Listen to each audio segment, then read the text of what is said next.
நானும் என்ன பண்ணேன், ஊழியம் புதுசு. அப்போ நான் அப்போதான் ஊழியத்துக்குள்ள வந்திருக்கேன்.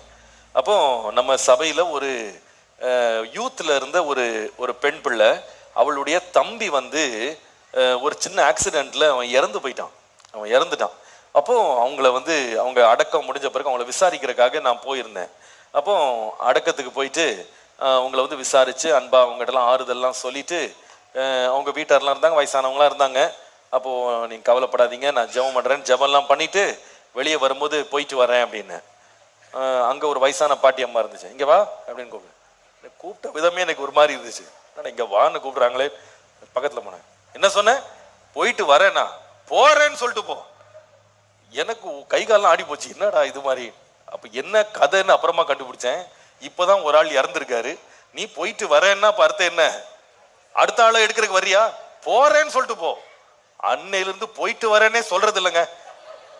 சாவு வீட்டுக்கு போனா கை கூப்பிட கையோட வெளியே வந்துருது. நலமும் சொல்லுவதில்லை, புலமும் சொல்லுவதில்லை. ஏங்க நான் சொன்னது கெட்ட வார்த்தை இல்லை, நல்ல வார்த்தை தான். போயிட்டு வரேன்னு தான் சொன்னேன். ஆனா சொன்ன நேரம் சரியில்லை. அப்போ அந்த நல்ல வார்த்தையா இருந்தாலும் தவறான நேரத்துல சொன்னா அது என்னவா மாறிடும்? கெட்ட வார்த்தையா மாறிடுங்க, தவறான வார்த்தையா மாறும். அதுக்கு ஞானம் தேவை. அப்போ சரியான வார்த்தையை பேசணும், சரியான நேரத்துல பேசணும். மூன்றாவது, சரியான நபரிடத்துல பேச வேண்டும். இப்போ வந்து மனைவியை பார்த்து ஐ லவ் யூன்னு சொல்றது ஓகே. ரோட்ல பாக்குறவங்களும் ஐ லவ் யூன்னு சொன்னா என்ன ஆகும்? ஐ லவ் யூன்றது கெட்ட வார்த்தை இல்லை, நல்ல வார்த்தை தான். ஆனா அந்த வார்த்தையை தவறான நபர்கிட்ட பேசினா என்ன ஆயிடும்? தவறாயிடும் இல்லையா? இப்போ வந்து நம்ம இப்போ பிள்ளைகளை வந்து நம்ம பிள்ளைகளை என்ன வேணா சொல்லி கூப்பிடலாம். ஏய் இங்க வாடா அப்படின்னு சொல்லி கூட கூப்பிடுவாங்க சில பேர். இதே ரோட்ல போற பிள்ளை இங்க வாடான்னு சொல்லி கூப்பிட்டா நீ யார் என்ன கூப்பிடுறேன்னு கேட்பாங்களா? கேட்க மாட்டாங்களா? என் பிள்ளை நீங்க ஏன் அப்படி கூப்பிட்டீங்கன்னு கேட்பாங்க. அது வந்து உங்களுக்கு சரியான வார்த்தையா இருக்கலாம், ஆனா சொன்ன நபர் யாரு?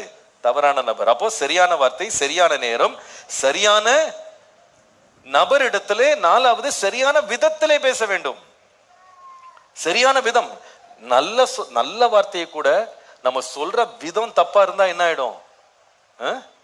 அதுவே தவறான ஒரு செய்தியை கொண்டு வரும். சில பேர் பிரைஸ் லார்ட் சொல்றதே மிரட்டுறது போல சொல்ற. பிரைஸ் லார்ட் என்ன சொல்ல வர்றாருன்னே தெரியலையே.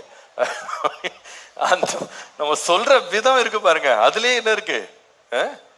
அதுல ஒரு தன்மை இருக்கு இல்லையா? அதுல ஞானம். அப்ப இந்த நாலு ஒன்னா சேரணும், மேட்ச் ஆகணும். ஒண்ணு தப்பானா கூட அது தவறான வார்த்தையா போயிடும். அப்போ கம்யூனிகேட் பண்றதுல நமக்கு ஞானம் அவசியம். கர்த்தருடைய நாமத்திற்கு மகிமை.